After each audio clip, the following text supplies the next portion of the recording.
everyone. It's the Rob and Mo show again. This is the show that takes the temperature of the Liverpool week and puts a cold compress on their forehead. Now, we all feel like we've had a cold compress on our foreheads because Liverpool finally won a football match, and we will be getting into all of that, all reliving everything that was great in Milan last night.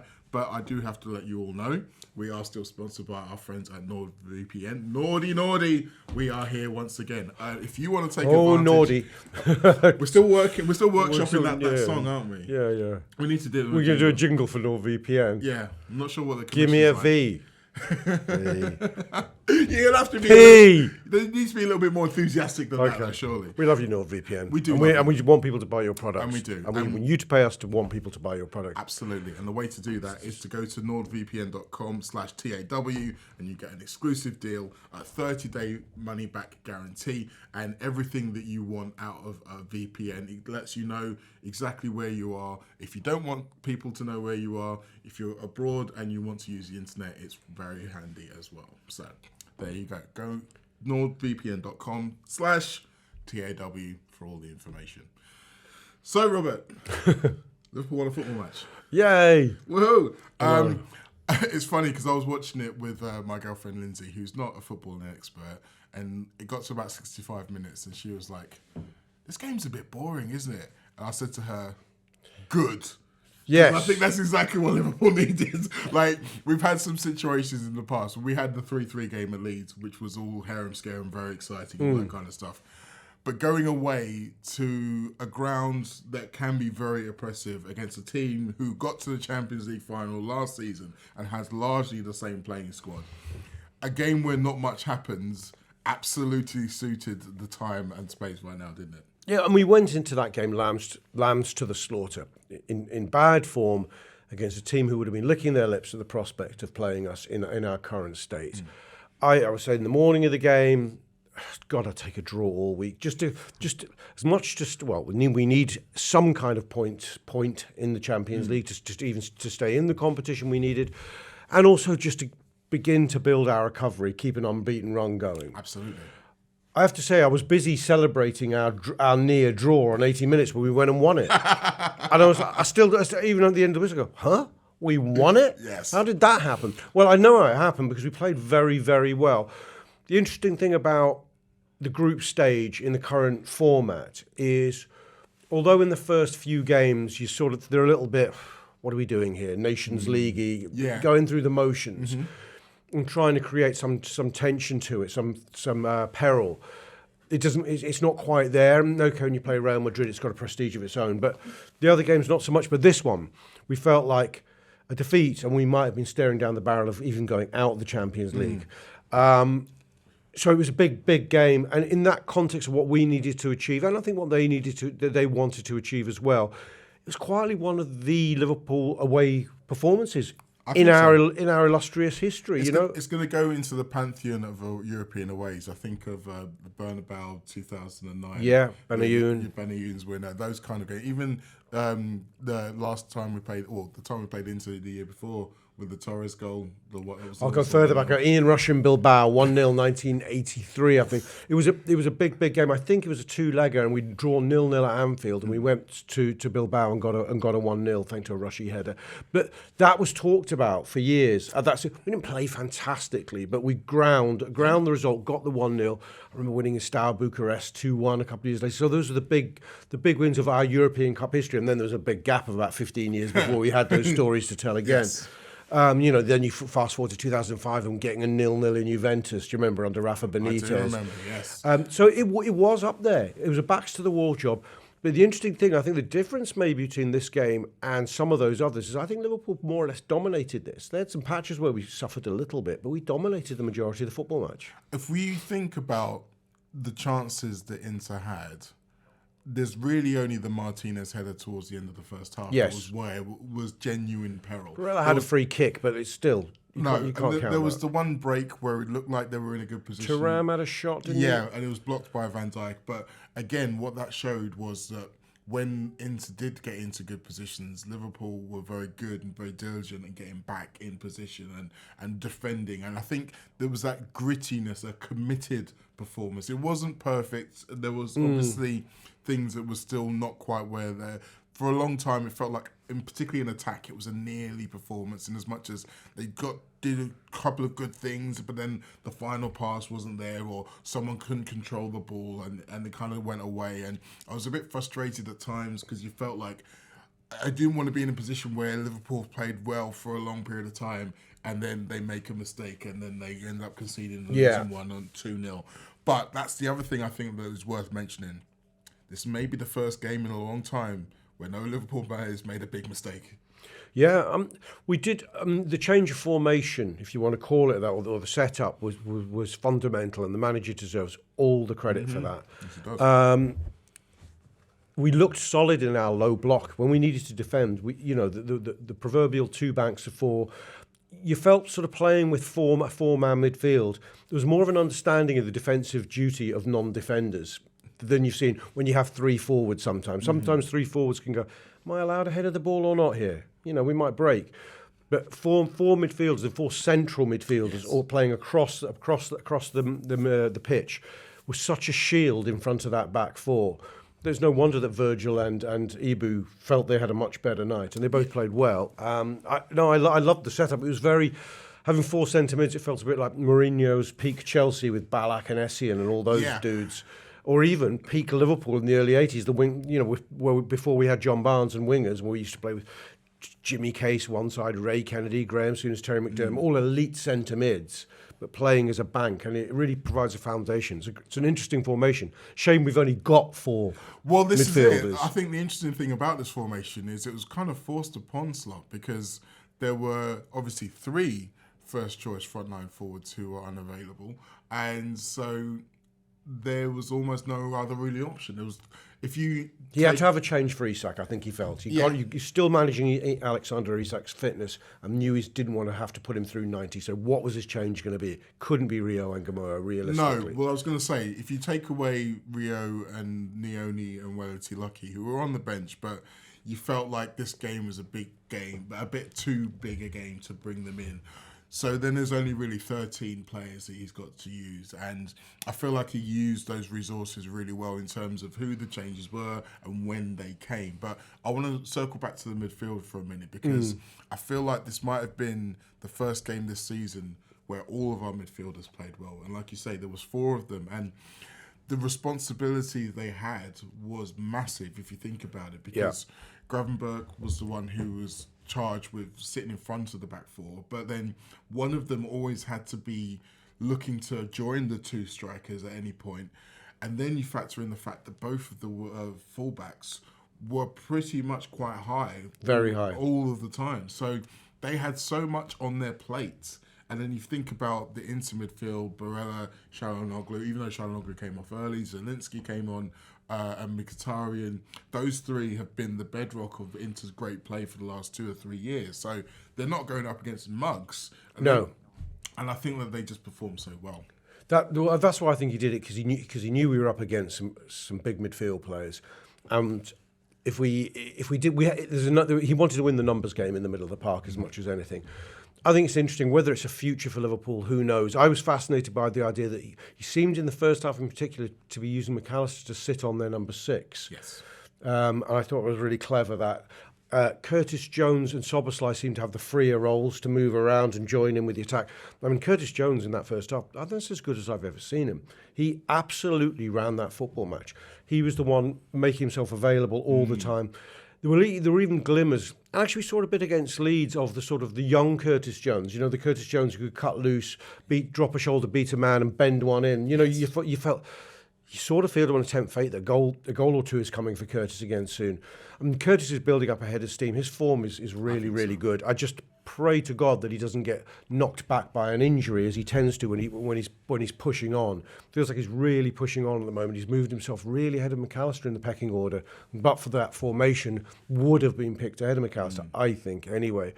But yeah, it was good. I mean, I like the idea that it gives fullbacks license to properly fly forward. Yes. And when you've got the new guys, Frimpong and Kirkus, fully fit and available, there's real pace there too.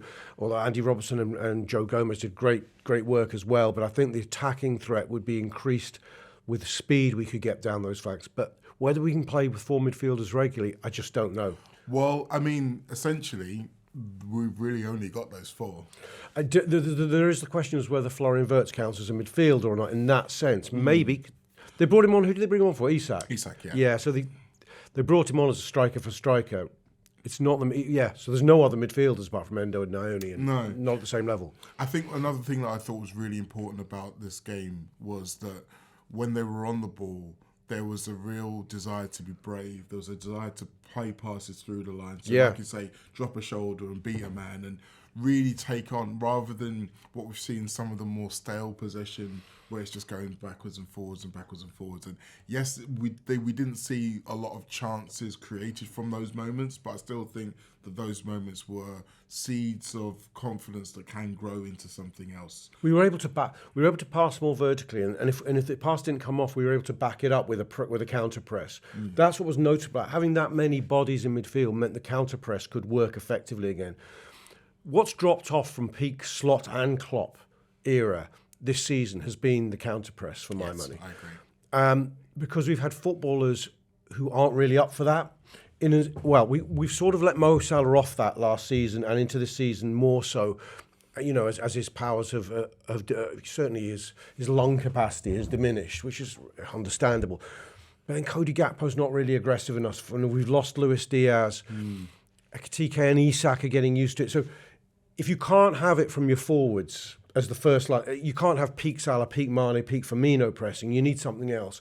And having midfielders who are used to winning the ball, pushing on for secondary pressing, that made all the difference to me. It did. The other thing I thought was notable last night was Liverpool were able to go long, and they were able to go long and central. Because what we've seen previously is when Liverpool go long, it is towards Salah and ask him to hold the ball up and use his ridiculous strength and then lay it off. But Liverpool had 2 tall strikers in the middle of the pitch, and they used them. And they were able to not only fight for those balls, but win second balls. I think Ekitike probably did a better job of it than Isak. There were a few times that Isak probably let the ball go a little bit easier than he should have done. But it was an extra string to the bow. And at times when maybe you were a bit under a bit of pressure, or maybe you wanted to take the sting out of the game, maybe slow the game down, to have the ability for Alisson to just say, right, I'm going to put the ball into your half and we're going to end up winning it. It's just a massive... It's very old school, that, in terms of how you play with 2 forwards. One flicks it on, one runs in behind. You've got 2 big lads. As you said, either of them can win the first ball, and both have the strength and physicality then to be alive for the second ball, and pace, quite frankly. So it's interesting. It's all very... a blast from the past type of stuff, but with very modern footballers. And almost it's a concession from Slot, the fact that if this is the way the wind is blowing, we need to be able to get involved. And if we've got the tools to do it, then why not start doing it? I think something had to give in terms of the way the system set up. Just trying to play the same way we were last season, but with players that weren't quite the same or weren't quite right, just wasn't working for us. I mean, I was sort of wildly saying, we could even look at a 3-5-2 or something like that. Yep. That might work for these type of players. The likes of Wirtz and Frimpong and Kerkers have worked in those systems. There's a lot of 3-5-2 teams that we're suffering against. I saw some merit in that. People go, well, we haven't got enough centre-halves. True. This system, also quite radical relative to how we've been playing. But we don't have enough midfield as well. We have enough to do it, but not to vary it. Again, you could technically ask Wirtz to play the McAllister role, I think. I think so. He's getting stronger, he's getting more aggressive, and he played well when he came on. He did. And again, I think this is a situation where Liverpool are just trying to find something that works. So thinking in terms of, is this going to be the long-term strategy? I'm not so sure. But in terms of getting some of the new players' feet under the table a little bit, getting them more comfortable, then having this as maybe a little bit of a short-term plan doesn't seem like the worst thing in the world. Okay, let's talk about the 2 big VAR incidents. Oh, yeah. The 2 basically defining incidents in the game. The first one where Liverpool thought they scored and they hadn't scored. There's been lots of talk, lots of debate about was this the right decision, was this the wrong decision. I think most people, when you saw the replay and you saw initially how clearly the ball comes off Ekitike's arm, I think most of us was like, oh, this is going to get ruled out straight away. But then when it takes so long, you start to think, well, maybe there's something in it. As it turned out, the official UEFA explanation was is that Ekitike touched the ball with his left arm, which was in an unnatural position out of the body in the build-up to the goal. I don't think Ekitike knows much. A lot of the time when arms are extended, it is deliberate. The unnatural, elite athletes have great reflexes. They know how to get their arms in positions which could have an effect, and also for it to make it look like, oh, what a surprise! Yes. What's my arm doing Accidentally there? made themselves bigger. Where's my? Yeah. In that particular instance, Ekitike's jumping and he's using it for leverage. What goes against him is his arms are very out and very straight, and in a sense, I think morally you can't score a goal on the back of a handball, regardless of whether it was intended or not. And there used to be a rule about that. In fact, I think you couldn't. There was a rule a few years ago. You couldn't accidentally handle it into the net, could you? So if you're the goal scorer, there is no context in which you can handle the ball and go in. Is that still That's still the rule. I think if it's someone who, so the rule as it is by IFAB, which are the people who make the rules, says that the position of the arm does not matter, but the offence must be considered deliberate if you're not the goal scorer.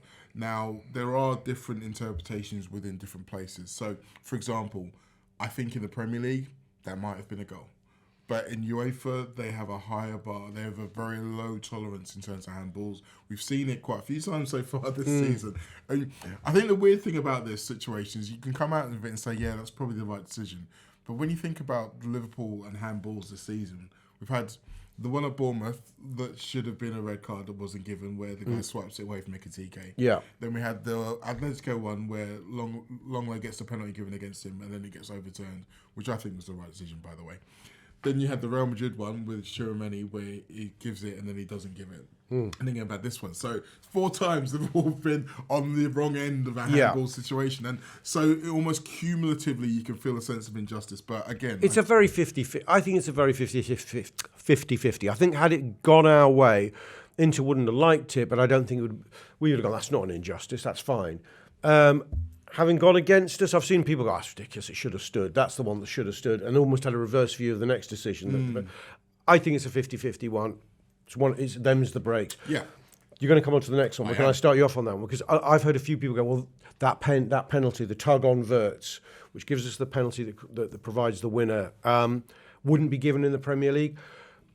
I thought that at first as well. But the rules in the Premier League have changed this season to clamp down on pulling more, but also a lot of when you watch it last night, you're mainly watching the slow-mo replay back, and you go, oh come on. It's all this. When you watch it in real time, you see what an impact. Wirtz is there's a ping pong around in the box. Wirtz is clearly moving towards the ball and he's yanked back. It's a much more clear yank back. He would have taken possession of it. It's a penalty. See, clear and simple, that it's one. Interesting you say that because I think the slow-mo makes it look worse. I think, because the thing for me is... Do you? Because I in real time changed my opinion back from it being soft to it being a correct pen. Because the thing I'm looking at, you might be right in terms of it changes Wirtz's direction. The thing I'm looking at is how long the hold is for. Because I think in the Premier League, you need to be holding for a significant amount of time for it to be considered. Yeah, but that's when they're jostling. But Wirtz he's pulled off direction. That's the key thing that comes out. Again, I can't stress the real-time thing. He doesn't fake it. No. He's moving towards the ball, and he's literally had the back pulled out of him. Well, not literally. You do feel like he's kind of making sure they see it?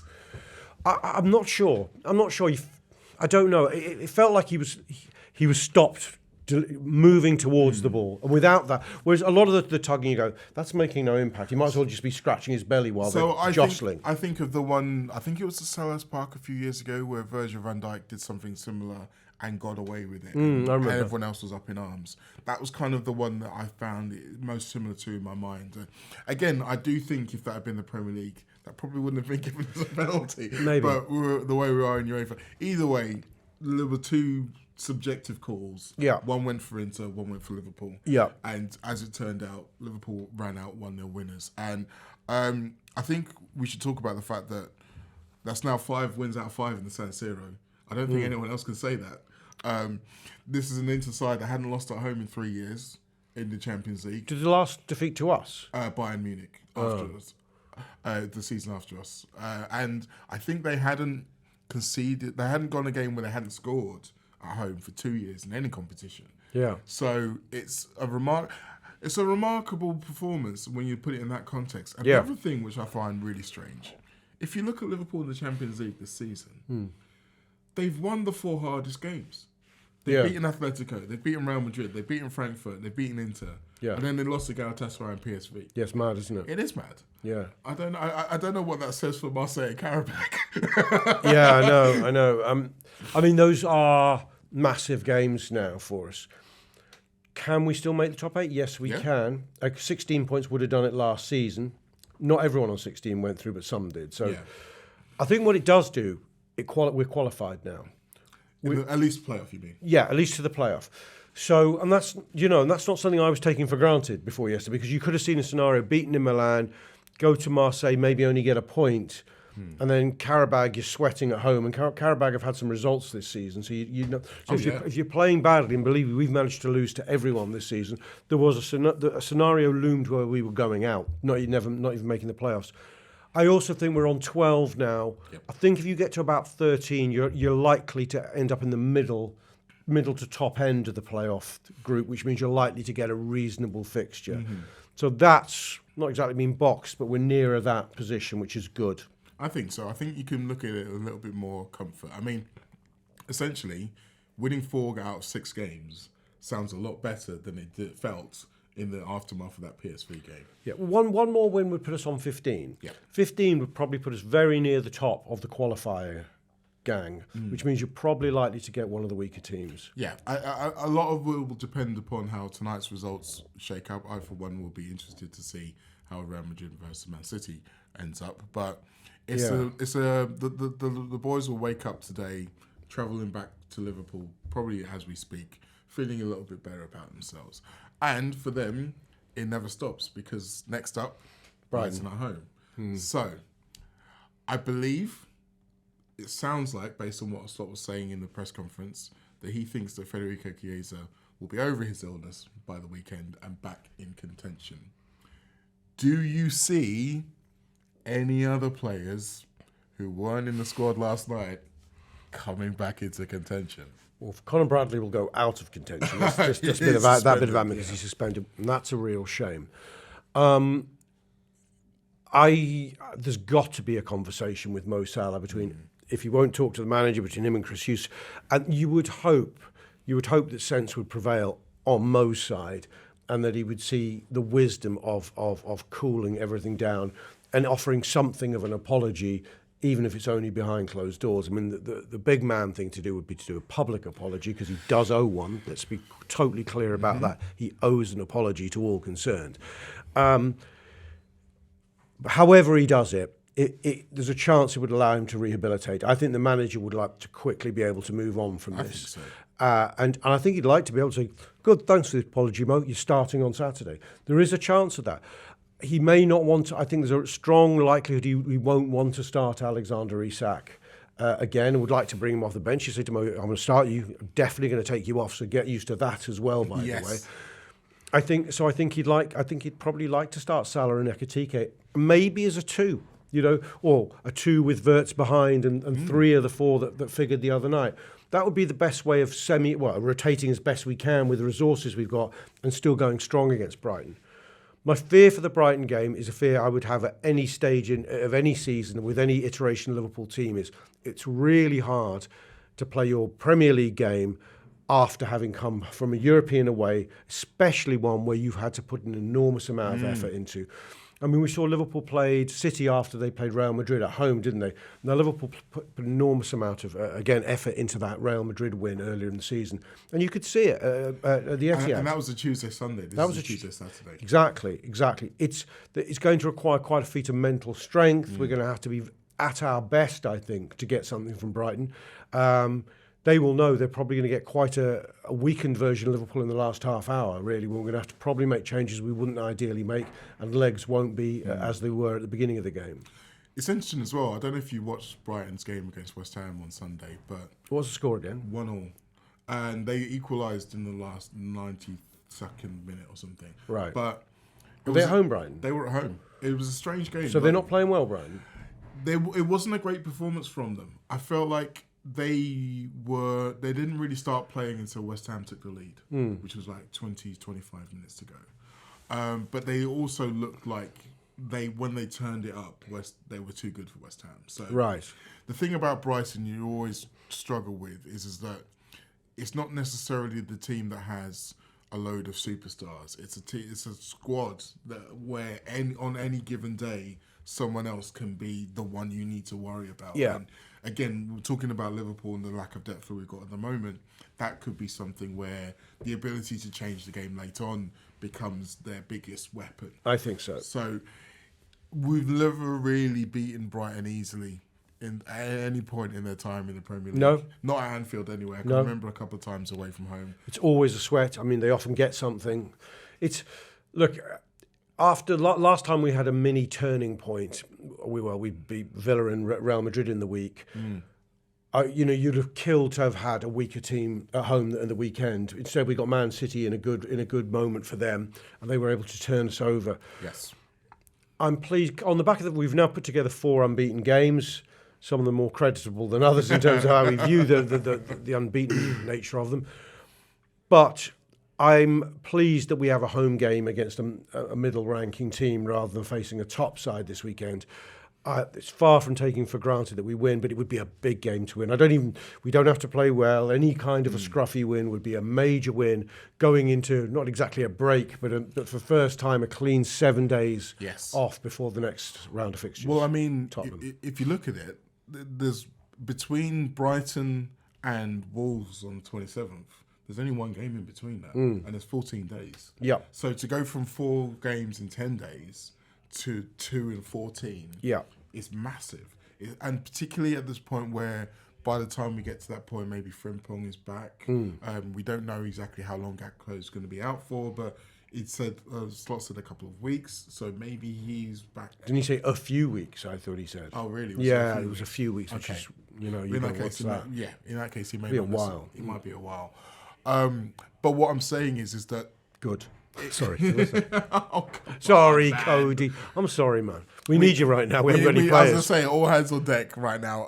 But the point is that there might be a little bit less pressure if you think about the fact that Liverpool can kind of empty the tank in these games and then have the time to recover. Absolutely. And also, crucially, might get a few more days on the training pitch. Yeah. Absolutely. The other interesting thing is the transfer window opens in 2 weeks' time. That's going to be fascinating to see if things begin to hot up there. We got any breaking news for me there? Are we signing Semenyo, Mo? Are we signing Mark Gahey, Mo? Look, I'm not sure why you think I'd know. I don't know. I thought you got a phone. Yes, it feels like positive times again. It's amazing. We're so fickle, aren't we? We really are. Really are fickle. Go on, his Super Reds. Yes, and if you do have a ticket for the Liverpool against Brighton game, I know it goes without saying, but turn up at your best, ready to give these boys all the backing they need, and maybe bring a camera just in case Mo Salah decides he's waving goodbye. We should probably wave goodbye right now. You like that segue? Yeah, nice touch. Great. Yeah. We'll see you again soon.